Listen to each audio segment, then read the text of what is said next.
What are the strangest house rules you've seen in a person's house? At one of my ex-girlfriend's house on Christmas Day, both myself and my girlfriend's sister's boyfriend were told to go down into the basement, while the rest of their extended and immediate family opened presents. I had never met this guy before, and we were the only two people down there, all because the older members of the family didn't want outsiders to see what they had bought their relatives. Did they think we were going to steal something? There were something like 35 people in the house, so while I thought we would only be shunned for a few minutes, we ended up staying in the basement for 2 hours before my girlfriend called us back upstairs. Apparently the guy I was stranded with had been there for multiple Christmas celebrations, and was usually told to just go sit by himself. This was a normal thing for this family. Joke's on them, though I had a much better time playing pool with the guy than I ever would have interacting with their family, who I came to discover over time were really bitter, uncaring people. What the hell? Why even bother to invite you over for Christmas? This is so bizarre to me. OMG. I'm just imagine that other dude's conversation with you. Welcome to the Christmas Basement Club, brother. I babysat for a family that locked us in the house. I called my dad and he said if I felt trapped I could throw a chair through a window, and he'd cover it, no questions asked. Never babysat for them again.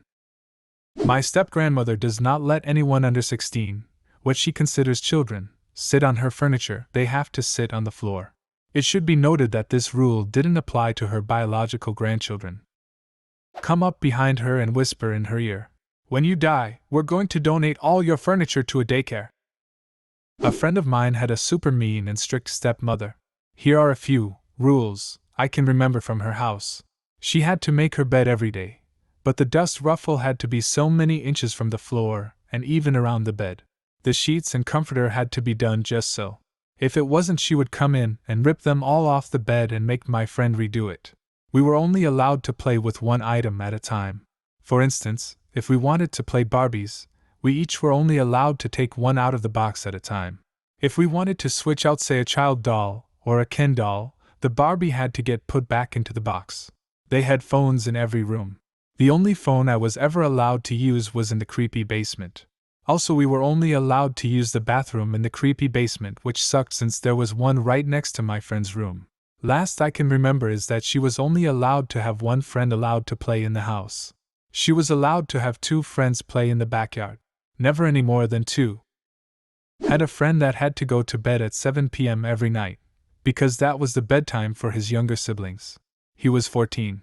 His mom would flip out if he tried to stay awake any longer. I landed a summer babysitting job when I was 15 or 16, and got yelled at because I took Cheetos, Doritos and pretzels and put them all in the same bowl. They were snack-sized bags, and I'd eaten the whole bowl full, but there must have been crumb evidence. For Sherlock, Mom, she said, "We don't mix our food in this house." And then she fired me soon after because she said she wasn't comfortable with me doing stuff like that around her kids. A friend I visited a few times when I was a kid had really strange parents.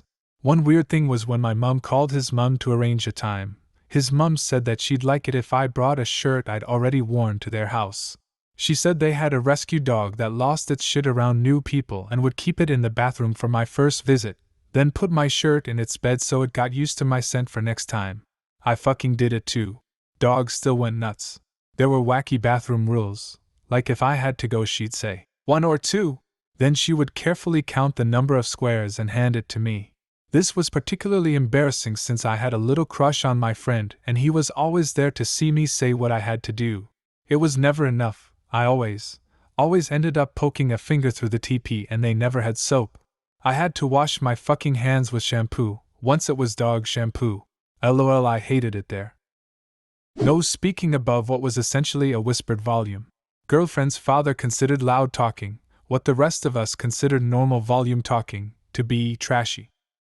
I had a friend whose parents would lock her in her room at night.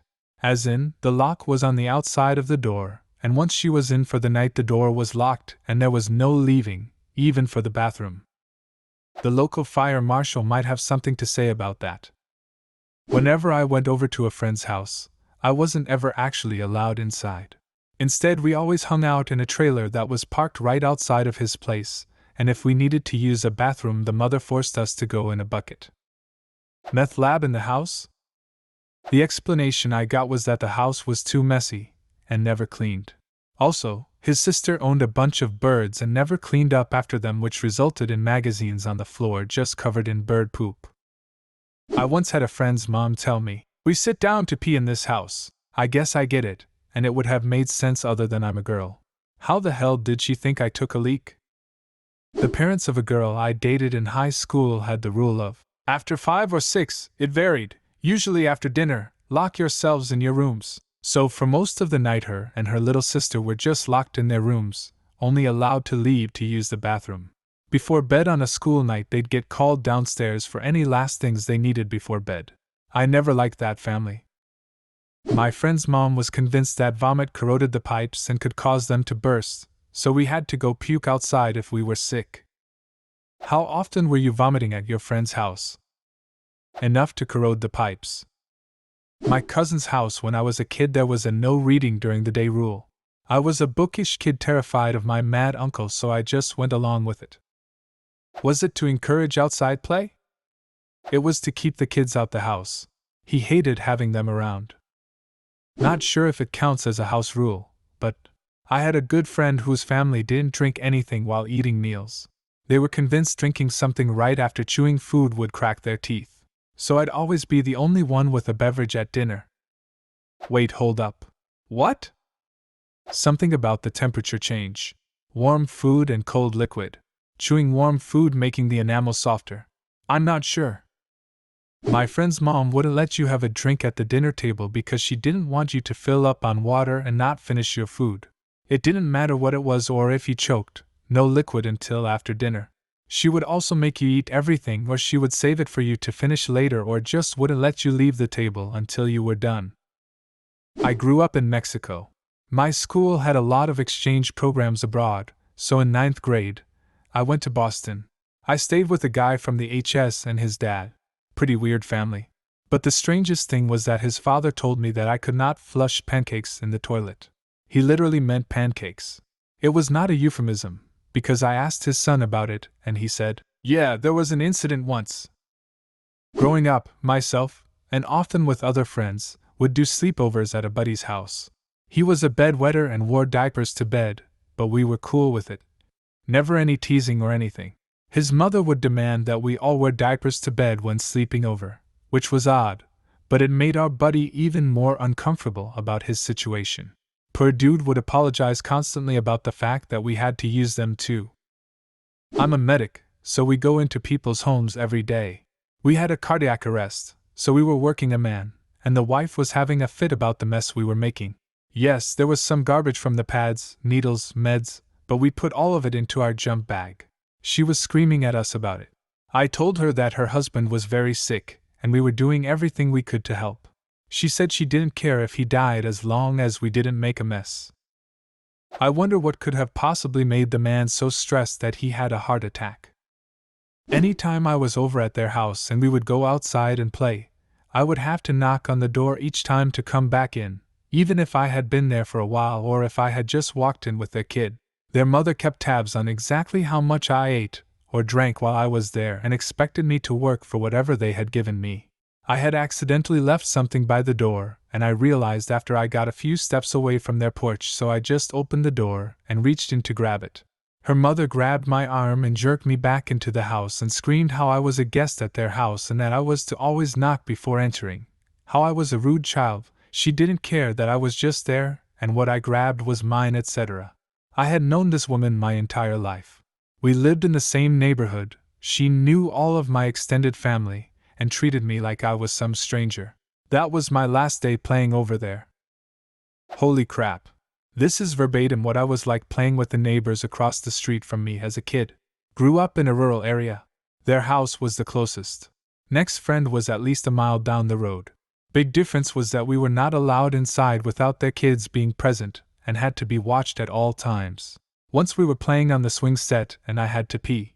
Kid said, "Just go in through the slider in the basement and use the bathroom. Nobody will notice." So little 9-year-old me gets into the doorway, take off my shoes, slowly make my way to the bathroom. I get the door almost closed as four fingers spring around from outside and rip the door open. It was his mom, and she was livid, absolutely infuriated at the fact that I was in their house without their kid. She escorted me back outside, slammed the door shut, and locked it behind me. At this point, I was ready to pee my pants. So I went out back behind their barn and started to pee. At that moment, little 7-year-old sister comes around the corner and sees what I'm doing. We make eye contact. She doesn't say a word, then turns and runs to the house screaming for her mom and dad. She told them I pulled it out in front of her, and when she disagreed to touch it, I then tried to pee on her. My family and their family had been friends for a solid 10 years at this point.